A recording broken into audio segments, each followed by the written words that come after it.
And again, it's really about, as similar as human beings are, we are starkly different in what we want and what our ambitions are and what makes us happy. So at the end of the day, it's really just chasing happiness and finding out what it is that you're passionate about, doing that, pursuing that, and deleting all the other noise. I don't want to be a product of my environment. I want my environment to be a product of me. Prestige Living Podcast. So with that, who do you want to be? Hello! Welcome to Prestige Living, the hottest podcast in all of Orange County. Don't cross-reference that on iTunes. Today, it's been a while since we've had a guest, and today I'm super, super pumped to have this guest. In fact, he agreed to meet with me before knowing about a podcast, and then I asked if I could just record all of his answers because I figured other people would want to hear what he has to say.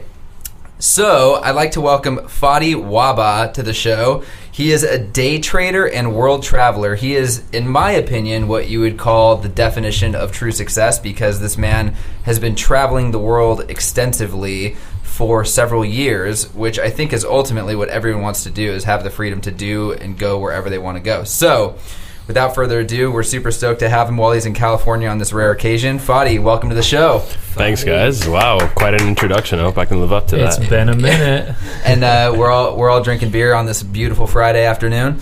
Why not? Okay, so I haven't asked you any questions on Facebook or anything because I didn't want to ruin it. So let's take it from the top. All I know is that it's been a few years, like 4 years, that you've been traveling abroad. How did it start? Just give me the whole spiel. All right, my man. So basically, well, I was kind of a 9-to-5er, as we all start off in our lives and just kind of get into it. And I was in wealth and investment management.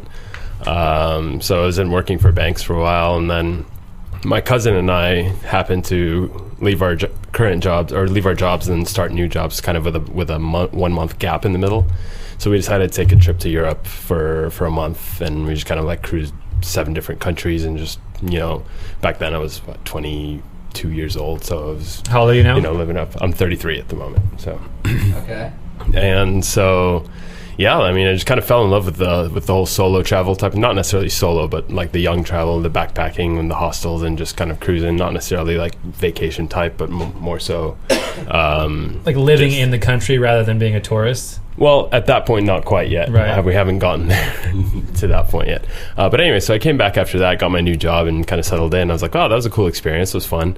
And then, like a year into it, my boss is telling me I have all this vacation that I've accrued and I haven't used it, and it's going to expire, so I need to go somewhere. So I asked all my buddies, asked all my friends, where are we going to go?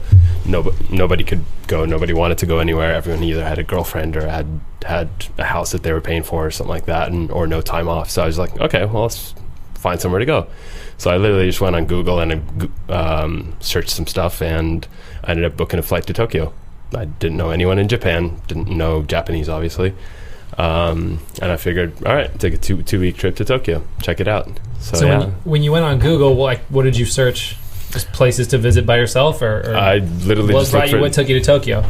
I just found a $400 round trip flight from LA to Tokyo, and I was like, that's good enough. Yeah. So at this point, you're 23, 24 years old. You're settled into the new job. Yeah. And then you go on this 2-week vacation to Tokyo. Yeah. Okay. Exactly. Okay. So get to Tokyo, and I just absolutely loved it. It was being in something completely new. I didn't know what to expect, and I was completely on my own, but I ended up meeting so many people, whether it be fellow travelers or locals. I mean, I was sitting in a restaurant one time, and this Japanese family ended up coming and talk to me with their 10 words of English that they knew, and other than that, the rest of it was just kind of like sign language and whatever else.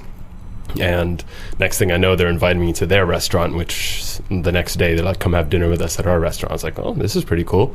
So I went to their restaurant. They had a yakitori restaurant, which is like all the stuff on the skewers, and it was just absolutely amazing. And they just kept on feeding me. And then at the end, they were like, no, you can't pay. And then the kids were like, all right, let's go out and party now that we're done, because they just finished work. So I went out and partied with them. It was just the most incredible experience. I'm like, this is not something that you would experience if you were kind of there either with a buddy or with a group or on vacation or something like that. So it was just really eye-opening at that point. And I was like, wow, after I came back, I was like, this is awesome. Then a few months later, I ended up going to Brazil for Carnival. So my uncle, I got stories, man. So you did your 2-week vacation, went back to work, and then a couple months later just went on another vacation. Yeah, at this point it was just vacations. I had a really good job, and it was, we kind of get all sucked into the comforts of it, paycheck, and you've got a nice house and a nice car and all that stuff, and it becomes hard to leave or hard to make a choice. At that point, I didn't even have an idea to leave, but after that, I took a trip to Rio for another 2 weeks in February for Carnival, and then a few months later, I took a trip to Australia. And throughout all these trips, I ended up meeting just a ton of really cool people, and a lot of them were traveling for like 3 months, 6 months, 9 months, a year, 2 years, and I'm just like, wow, how do these people do it? It must be an amazing experience to be able to go for that long. So I always I kind of want to do that at some point. But at that point, again, reality, or what perception of reality is like, hey, I have a really good job and I'm really comfortable at it and doing really well, and it's just, I can't leave this, Then the financial crisis hit in 2008, and people started getting laid off, and I was like, okay. So at our company, we had a first wave of layoffs, and I was okay. I made it through that, but I kind of promised myself. They kept on obviously feeding us the spiels like, oh, you guys are the creme de la creme. No, we're keeping you guys. You guys are, we got such big plans for you and all that. I kind of had a feeling something was up though, so I kind of promised myself. I was like, if I do end up getting laid off, I'm gonna travel for a year. And 3 months later, sure enough, I get laid off. I get a call when I was actually on vacation, heading on a plane to Cancun with my buddies. And my boss is like, well, when you come back, you don't have a job. Jeez. Enjoy your vacation. Have fun, bud. Love you. You couldn't have called me on the last day of vacation. You had to call me when I'm going on vacation. No, she was actually a sweetheart.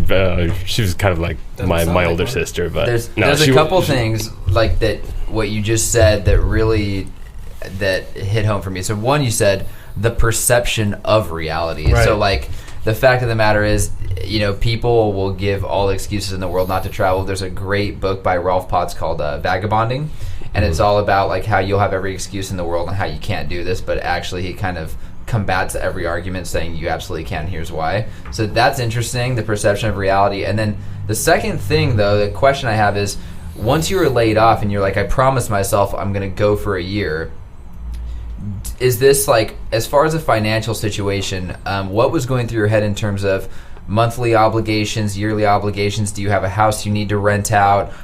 What about money there? Are you earning money there? Are you doing the whole trip from your savings account? Like, how's that work?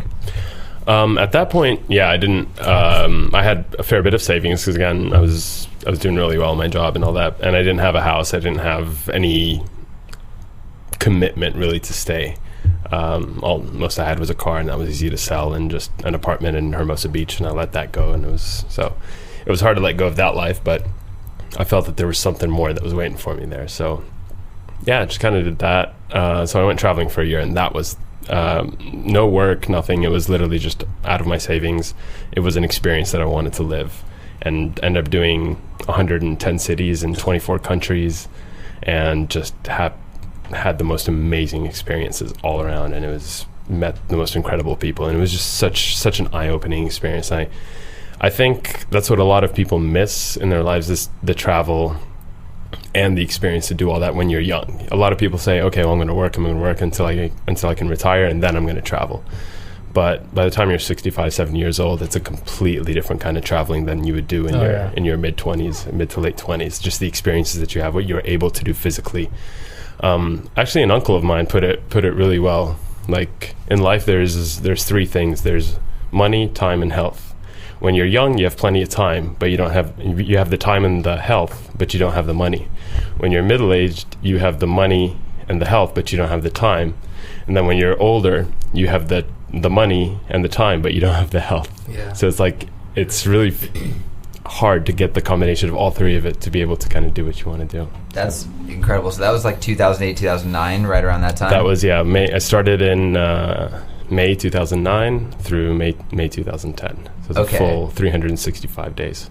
And exactly. I'm sure, and correct me if I'm wrong, but like the way you did it that year, since You probably thought this is a one-off thing. I'm going to go for 12 months. It'll be a great experience. Come back and then figure life out or whatever. How were you spending money out there? Conservatively or liberally? Like roughly how much money would you spend a day, or like over the course of the whole year? How much did the trip cost you? Those sort of things. Because I kind of, like you said, I had a vision that it was just that 1 year, and I had plenty of money saved up, so I really did what I wanted to do. Yeah. Obviously within reason. I didn't go stay at a 5-star resort hotel, although in Thailand I did because it was $80 a night. And if you stayed at you stayed at a 5-star hotel for $80. Yeah, I'm gonna do that. You know? But for the most part, I mean, my spending habits in general are okay. I hate to budget by day because there are some days that you're going to spend more than others, and you're going to do certain activities, and others that you're not going to do those and you're going to save it. So it all just kind of balanced out at the end. I mean, it did end up being a pretty expensive trip because I thought it was just this one-time opportunity in my life that I was going to do this. So, but yeah, I mean, I had a ton of fun. I did, scuba diving on the Barrier Reef for 4 days on a boat. I did skydiving. I did, in India, went like on an excursion out in the middle of nowhere for like 5 days, and it was just this amazing experience full of. And you were by yourself, so you're just meeting all these people everywhere you went. Yeah, and a lot of the people that I met on that trip in particular, a lot of them are still my friends still today. Sure. I mean, thanks to Facebook and the ease of communication and all that, it's easy to keep in touch with people and maintain those relationships essentially. So when you came back in May 2010, what happened then? So at that point, it was back to what I perceived as reality at that point, is getting another job at a bank. And so yeah, I kind of had a couple of months after I came back where I was just kind of chilling, so to speak, as you're like searching for the job, and so you're kind of like, okay, you weren't right back into the grind. Yeah, I was traveling for a year does actually take a toll on someone, and I think doing anything for an extended period of time does get. What do you mean when you say take a toll?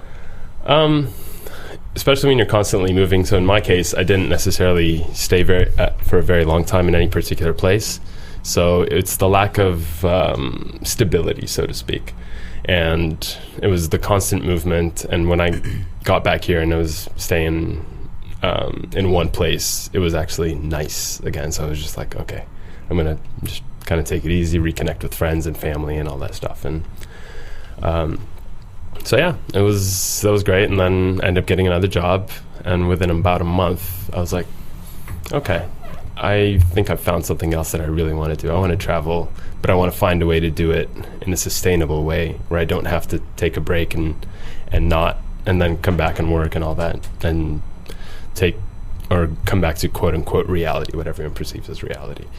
So at that point I was like, okay, I have to have a plan. I have to figure out what I want to do.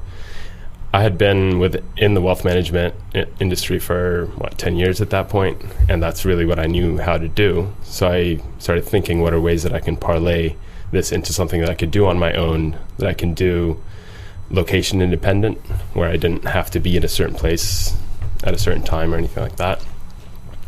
And so what came to mind is trading. And I'd been kind of dabbling in trading the whole time that I was working, but it was never really a primary source of income for me.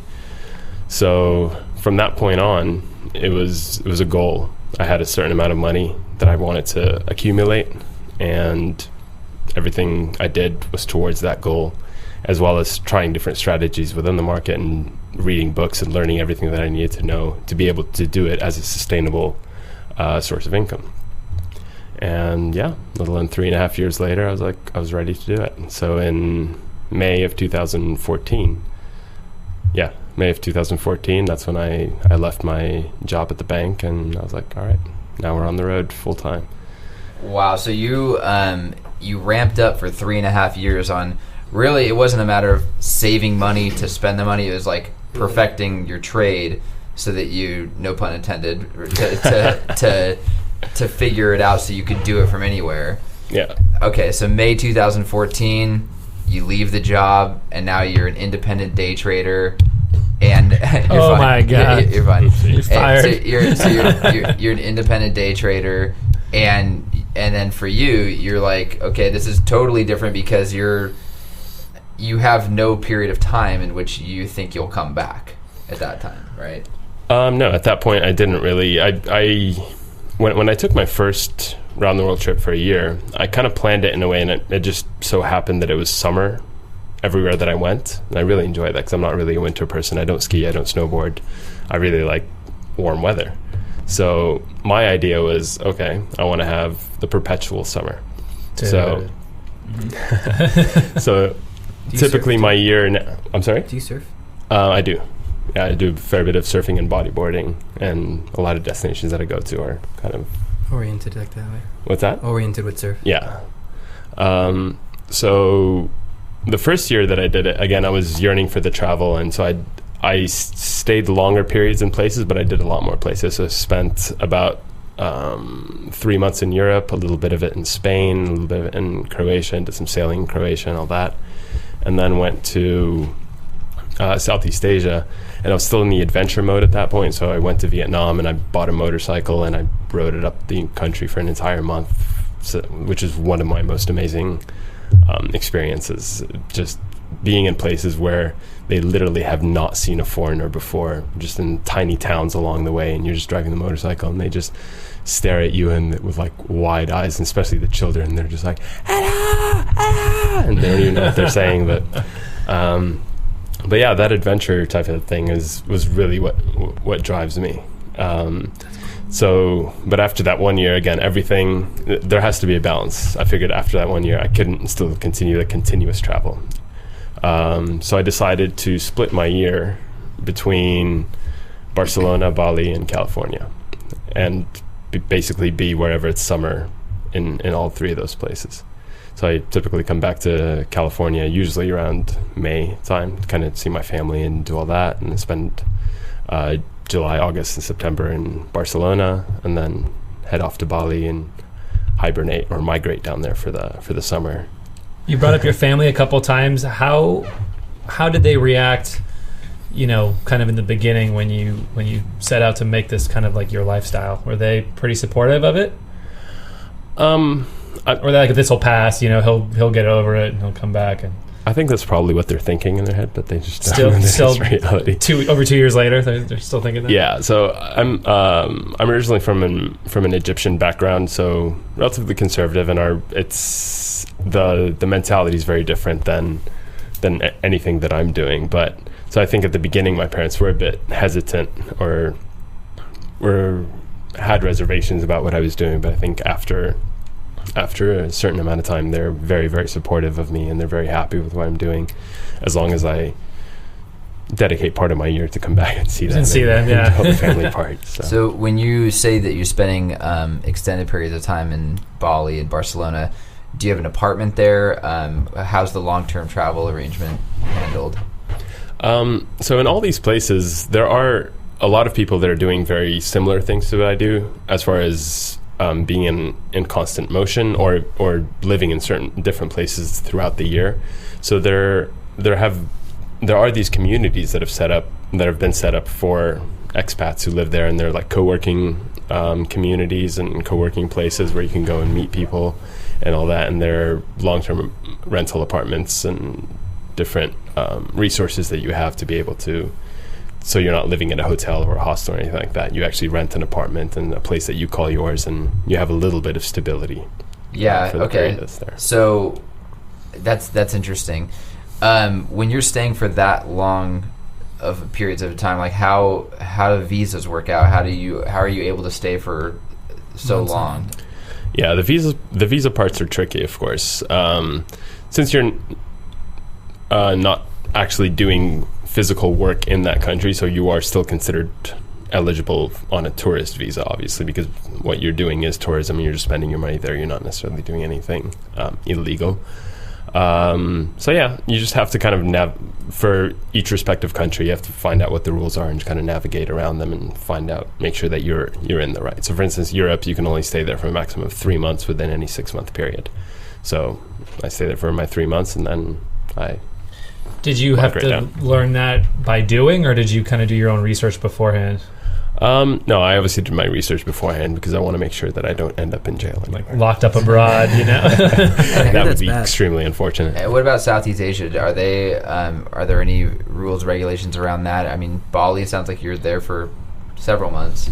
Yeah, Bali has an interesting setup. You're allowed to stay 1 month in the country, and then you can extend it for another month, at which point you have to leave. But essentially, you can leave and come back at any other time you want. Like the next day, or does it have to be a certain time that you... You could potentially. All right. So when you're there, do you like maybe just go on a vacation for a weekend and then come back and then the clock starts over? Yeah.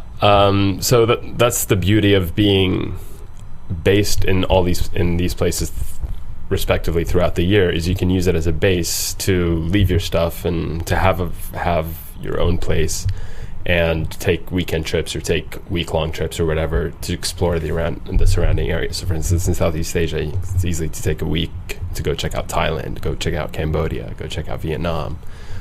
Singapore is a quick 2-hour flight. And throughout all the traveling, I've managed to accumulate quite a few international friends. So it's nice to have to go and see all these people. And That slight stability when you go out of country is like, hey, dude, Fady, remember? Yeah, exactly. Yeah. So it does something more familiar than as exactly. opposed to your very first time. What about romantic relationships? I was going to ask that. Yeah, are you finding that, first off, are you in any romantic relationship now? Yes. Okay, so how long have you been with this person, if you don't mind me asking? For about 10 months. Okay, and where did you guys meet?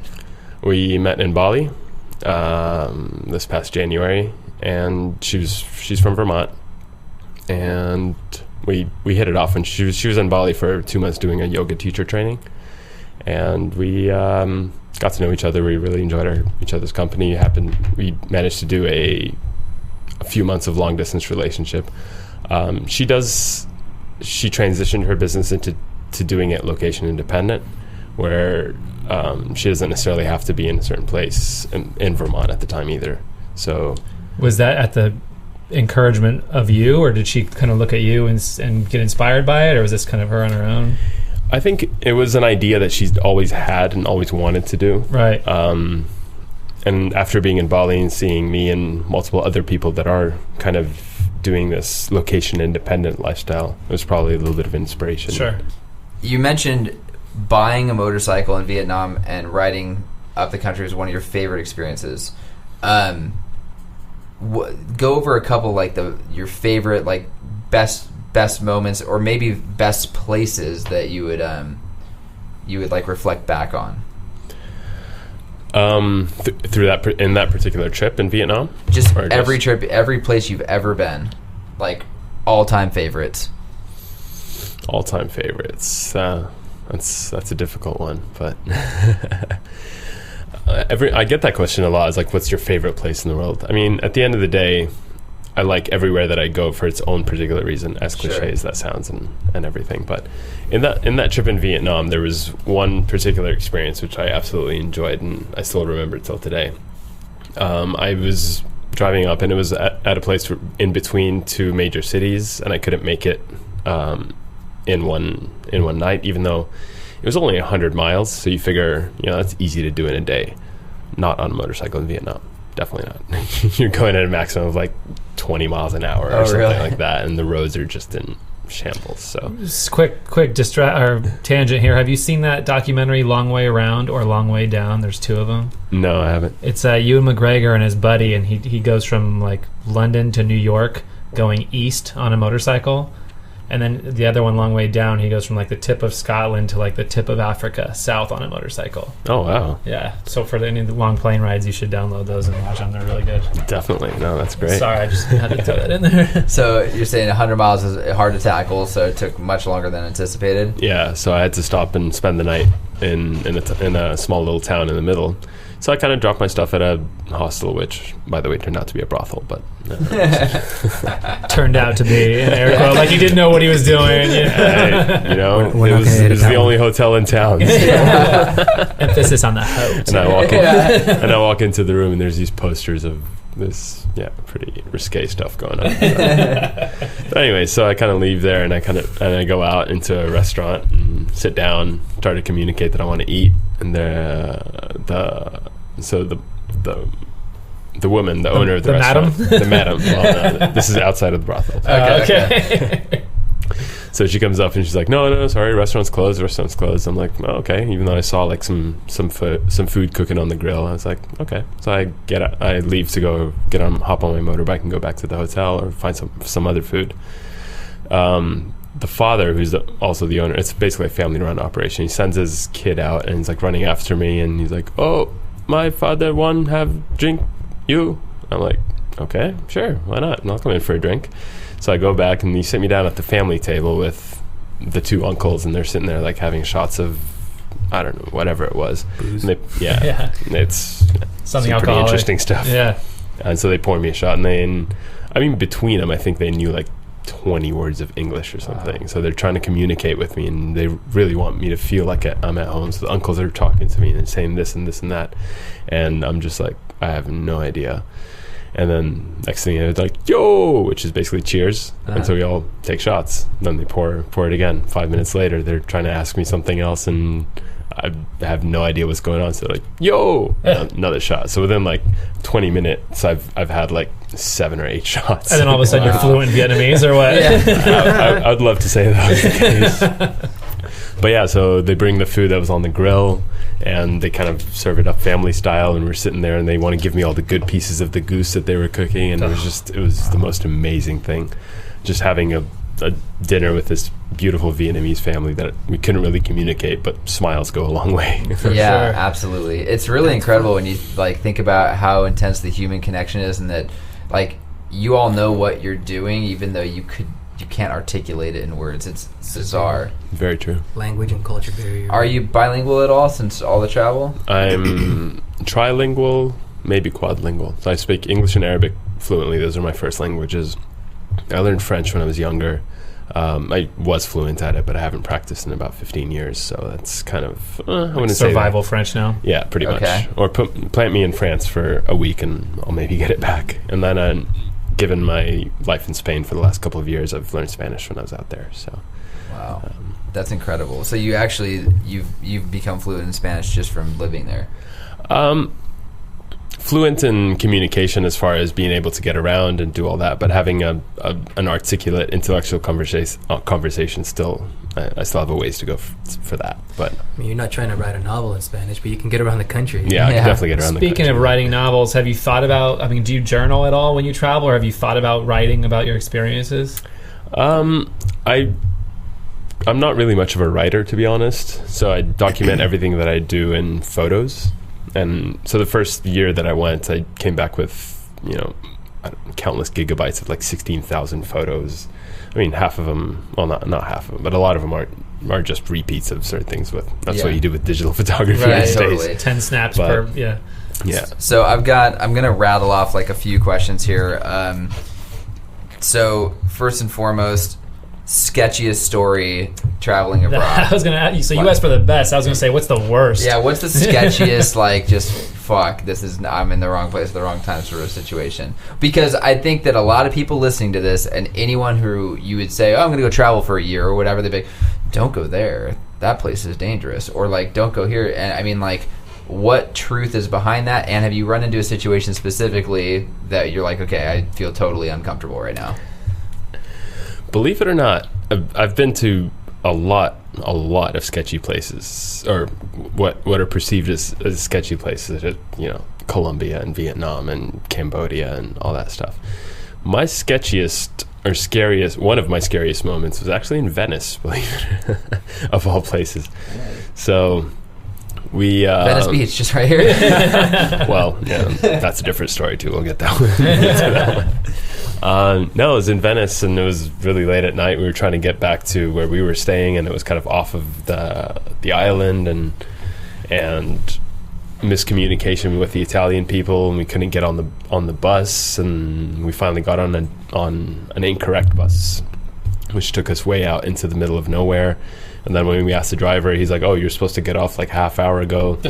So he sends us off the bus, and we basically are walking down the highway, this tiny 2-lane highway, and we're on the edge of it, and the cars are zooming by where like the side view mirror is almost hitting you, and we're just like, we're gonna die if we continue down this road. We had to walk, I think, like 10 miles or something like that, and we're like, okay, this is not gonna work. So we walked for a bit. We found this bar, and so we walked into the bar. We had a couple drinks, we needed them, and then so we were like, we talked to the bartender, owner of the bar. He was kind of shutting down at the time. So we're like, can we ask you a weird question? Do you mind driving us to where we're going? We'll pay you whatever you want. And he was just as scared as us, because there's 4 random people asking him to drive them back to this place. Right. So he was definitely not comfortable with the situation either, and we weren't comfortable with it either. So there's 4 of you in this bar asking a stranger, like, hey, can you give us a ride? And what was his reaction? At first he was like, no, and he gave us multiple taxi companies to call, but this was so way out of the way that none of the taxis wanted to even come all the way over there to drop us back, even though we would pay for the whole entire way. None of them wanted to do that. So we basically, after much convincing, he decided, okay, I think I'm going to take you guys. And then we got in a car with him, and we were all sitting pretty tensed up, and so was he. As he was driving, we finally got there, and it was all okay. Yeah. Wow. Okay. So that was the sketchiest out of everything. No, that was one of the sketches. Okay. I'd have to think quite a bit more, but that's definitely one that sticks out. So. Okay, if you think of another one, let me know. I'm going to keep going down the list here.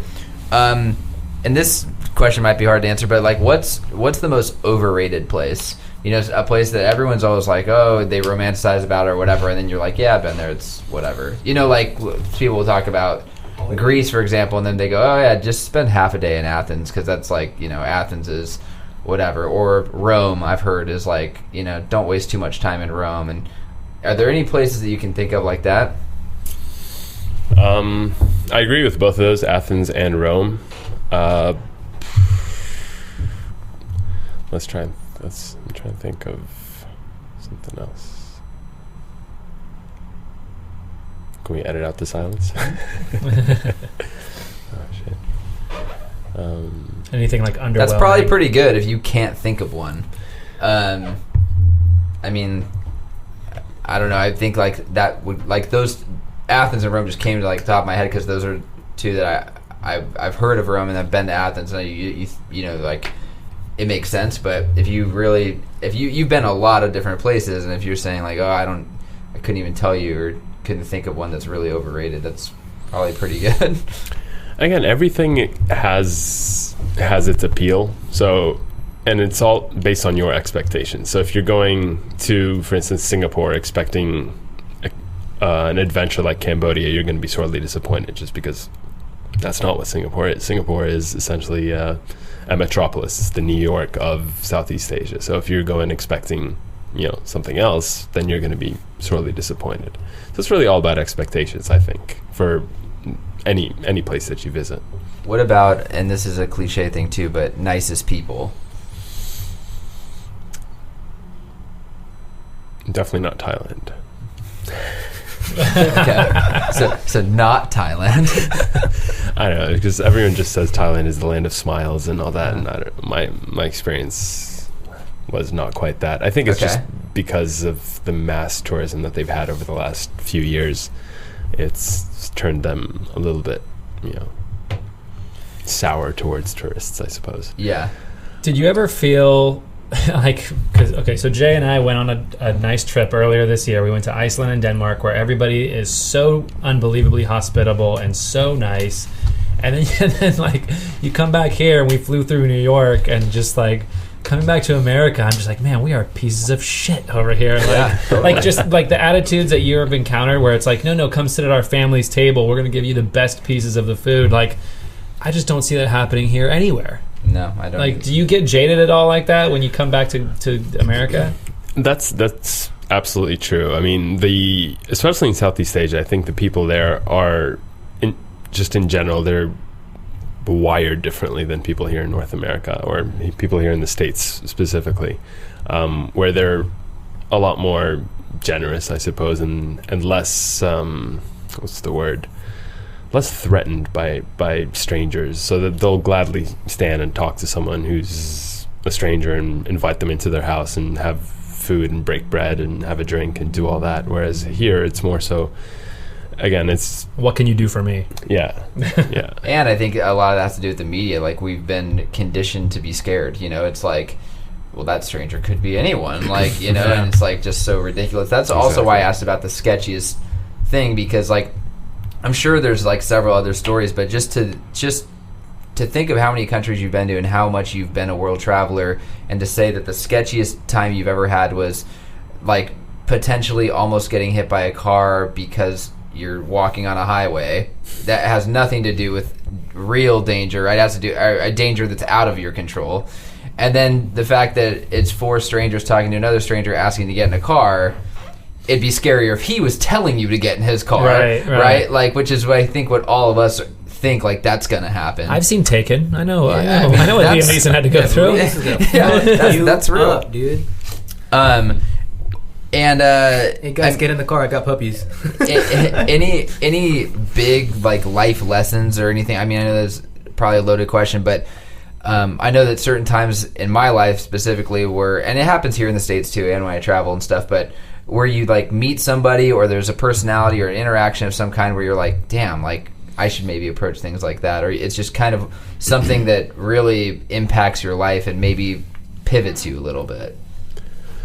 Well, the experience in general has kind of changed my perception on what I want from my life and what I'm willing to do for it and all that. So prior to that, when I was here working 9 to 5, or not necessarily 9 to 5, but I was working in a corporate job, it was the pursuit of money in order to have possessions, because to me, in my mind at that point, that's really what made me happy. It was having the nice car, having the nice house on the beach, and being able to go to Vegas, being able to do this, being able to do all that.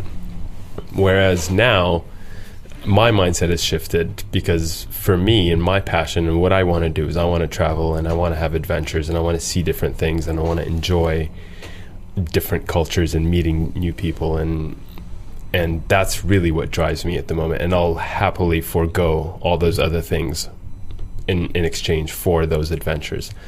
And again, it's really about, as similar as human beings are, we are starkly different in what we want and what our ambitions are and what makes us happy. So at the end of the day, it's really just chasing happiness and finding out what it is that you're passionate about, doing that, pursuing that, and deleting all the other noise. That's well said. That's the intro right there. That's the intro. Mark that, bruh. 37 minutes and 40 seconds. Okay, so couple last minute things. So, do you see yourself flip-flopping Bali, Barcelona, like for an indefinite period of time? Or are you like, yeah, I'll probably do this for another year or two, then I'll switch it to this? I mean, have you thought about that at all? I've given it serious thought, because the one thing that I really do miss to a certain extent is social stability when you're constantly on the move.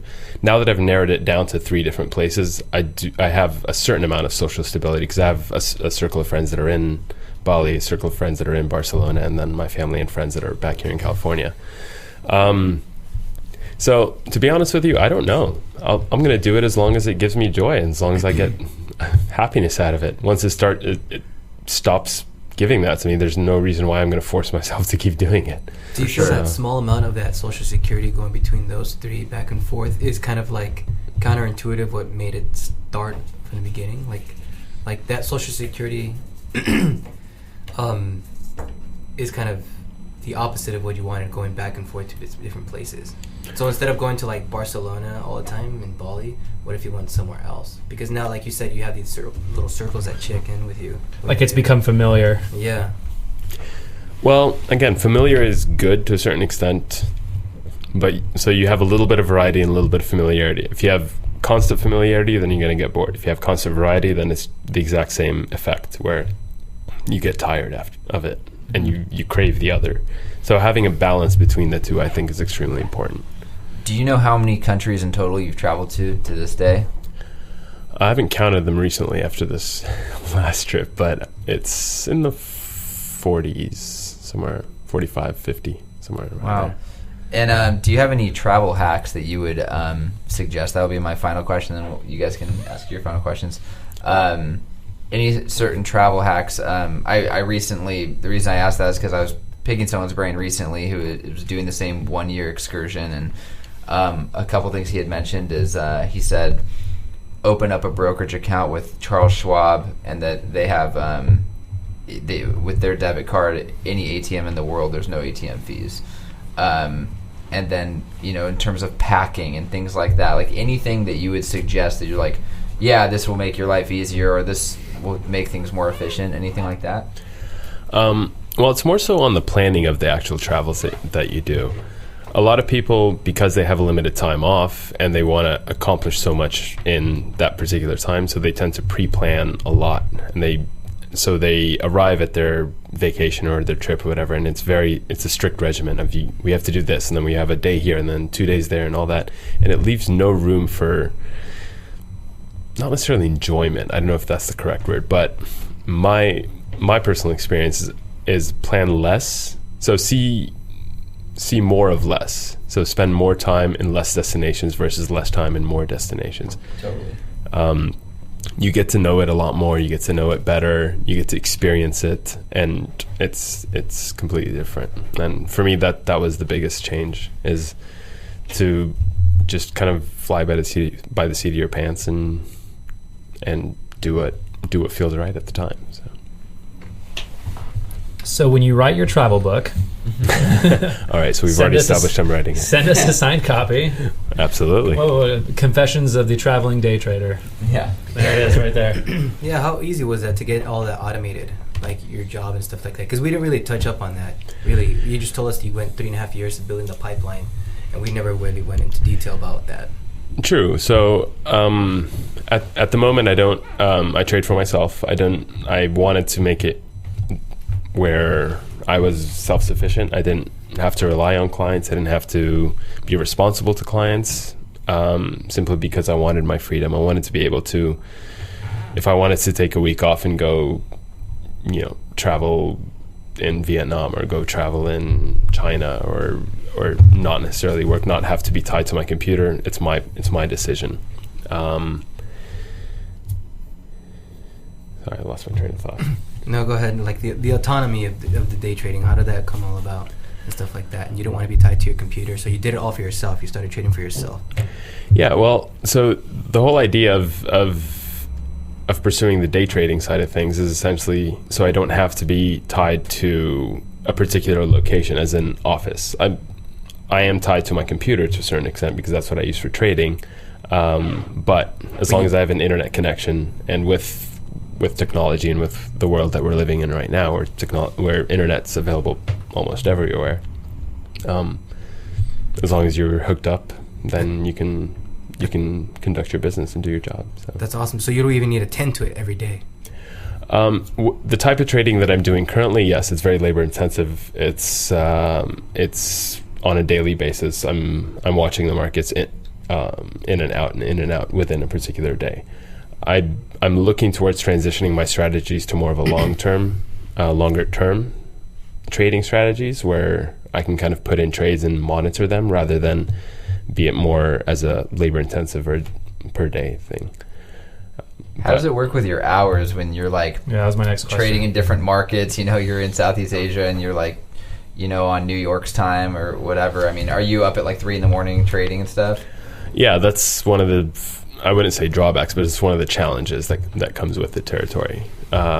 Spain is actually the best because my day doesn't start till 3 p.m. So right. I could wake up whenever I want.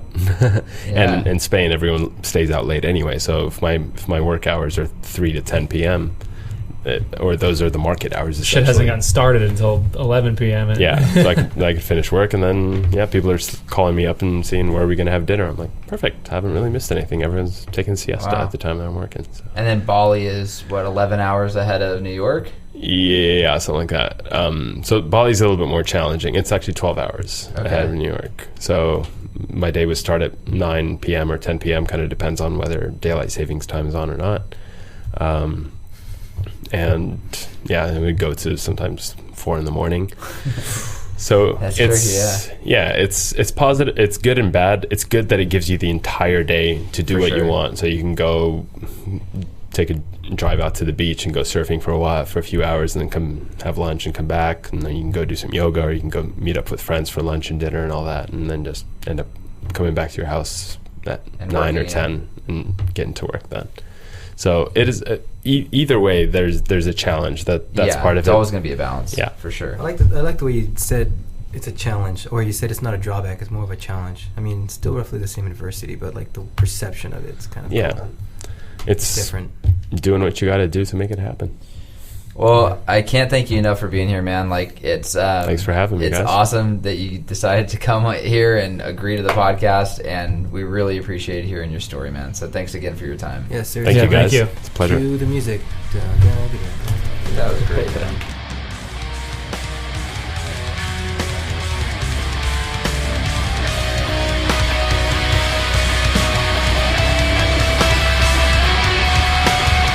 If you would like to be on the Prestige Living podcast or know someone that would be a great guest, go to www.prestigelivingpodcast.com. We'd love to hear your story.